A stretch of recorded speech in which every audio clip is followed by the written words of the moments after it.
अर्पिता मुंबई में एक बड़ी कंपनी में काम करती थी। वह अपने काम में इतनी डूबी रहती कि उसे दिन रात का एहसास तक नहीं होता। एक दिन काम करते करते रात के 2 बज गए। जब उसने घड़ी देखी तो उसे महसूस हुआ कि काफी देर हो चुकी है और अब घर जाना चाहिए। उसका घर ऑफिस से थोड़ी दूरी पर ही था, इसलिए उसने सोचा कि पैदल ही चल देती हूँ। रात का समय था और सड़कें सूनी पड़ी थीं। सिर्फ स्ट्रीट लाइट्स की हल्की हल्की रोशनी में अर्पिता का अकेला साया उसके साथ चल रहा था। रास्ते में चलते हुए उसे अचानक ऐसा महसूस हुआ जैसे उसके पीछे कोई चल रहा है।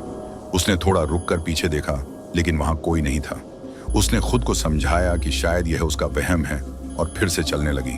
कुछ कदमों के बाद फिर से उसे किसी की आहट सुनाई देने लगी, जैसे किसी के कदम उसकी गति से मेल खा रहे हों।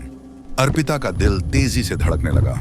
उसने अपने कदमों की गति बढ़ा दी और बिना पीछे देखे चलती रही। फिर अचानक उसने देखा कि स्ट्रीट लाइट की हल्की रोशनी में उसकी परछाई से अलग एक और साया दिखाई दे रहा है। यह साया उससे थोड़ा दूर था, पर उसकी हरकतों से ऐसा लग रहा था मानो वह अर्पिता के हर कदम पर उसकी नकल कर रहा हो। अर्पिता की घबराहट और बढ़ गई।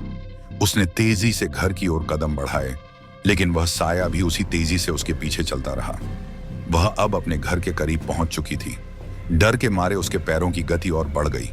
जैसे ही उसने अपने दरवाजे के पास पहुंचकर चाबी निकाली, उसे अपने कंधे पर किसी का हाथ महसूस हुआ।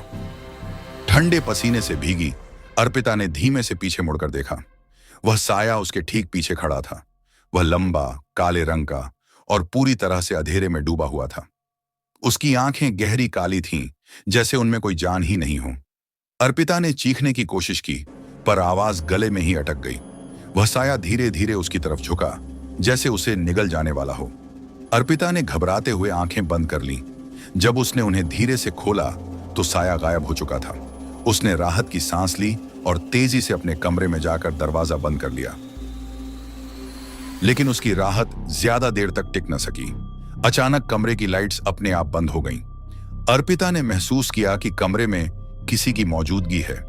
उसने चारों ओर देखा और तभी उसे दरवाजे के पास वहीं साया खड़ा दिखाई दिया। अर्पिता की सांसें थम गईं। वह अजनबी साया अब धीरे धीरे उसकी तरफ बढ़ रहा था।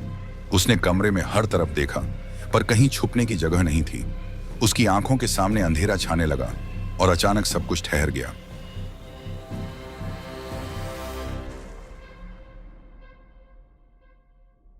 अगले दिन सुबह पड़ोसियों ने दरवाजा खटखटाया, लेकिन कोई जवाब नहीं मिला। उन्होंने दरवाजा खोला तो पाया कि कमरे में अर्पिता नहीं थी। सिर्फ बिस्तर पर उसकी जगह एक अजीब सा काला साया लेटा हुआ था, जैसे वह उसी का इंतजार कर रहा हो।